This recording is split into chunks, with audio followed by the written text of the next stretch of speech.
Dans cet exercice, un CCP mineur de 2017, on demande de s'intéresser à la convergence et la somme d'une série, la série des CHN XN.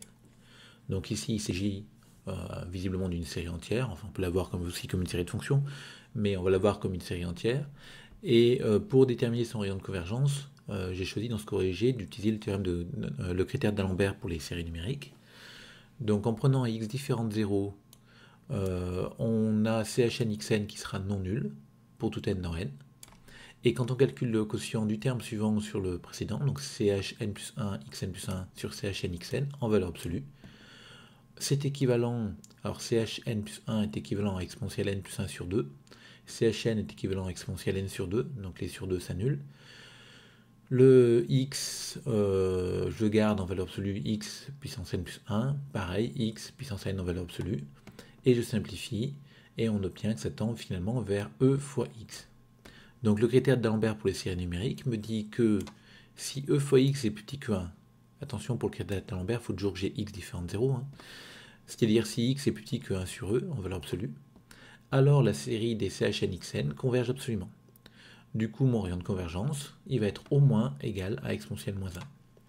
Et inversement, si e fois la valeur absolue de x est plus grand que 1, strictement, c'est-à-dire si la limite du quotient est strictement plus grande que 1, alors la série des CHN XN diverge grossièrement, donc mon rayon de convergence va être plus petit que exponentielle moins 1. Du coup, on obtient comme ça que le rayon de convergence est égal à exponentielle moins 1. Pour obtenir ce rayon de convergence, il y a bien sûr d'autres méthodes. On peut utiliser par exemple l'équivalence ici, qui serait même encore plus efficace, parce qu'on a le terme général de notre série ici qui est positif, enfin si on prend x positif, et si on fait l'équivalent, on obtient que c'est équivalent ici à exponentielle n sur 2 fois xn, donc e fois x puissance n sur 2. Et ceci est une série géométrique qui va converger si et seulement si e fois x est strictement plus petit que 1. Et donc on retrouve comme ça le rayon de convergence de manière presque plus directe. En tout cas ici, donc on a trouvé le rayon de convergence qui est égal à exponentielle moins 1, mais on n'a pas fini. Pour finir, on nous demande la convergence. Donc là, on sait qu'à l'intérieur du disque de convergence, tout va bien, donc ça converge. À l'extérieur, ça diverge, mais il faut traiter le cas du cercle d'incertitude. Donc il faut traiter les cas x égale plus ou moins exponentielle moins 1. Et quand on regarde dans ce cas-là la valeur absolue de CHN XN, ben on refait l'équivalent dont on a parlé juste avant. CHN c'est équivalent à exponentielle n sur 2. XN ça va être équivalent à exponentielle moins n. Attention, je suis passé en valeur absolue ici. Donc ça fait 1,5 finalement. Et on voit que ça tend vers 1,5 différent de 0. Donc on obtient comme ça que la série des CHN XN va diverger grossièrement. Pourquoi ? Parce que son terme général ne tend pas vers 0, parce que la valeur absolue de son terme général ne tend pas vers 0.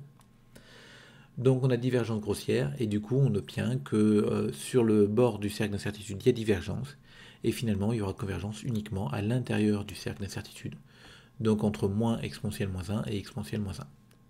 Non compris, les deux. Bon, pour le calcul de la somme, on va reprendre l'écriture de CHN. Donc CHN c'est 1,5 de exponentielle n plus 1,5 de exponentielle moins n.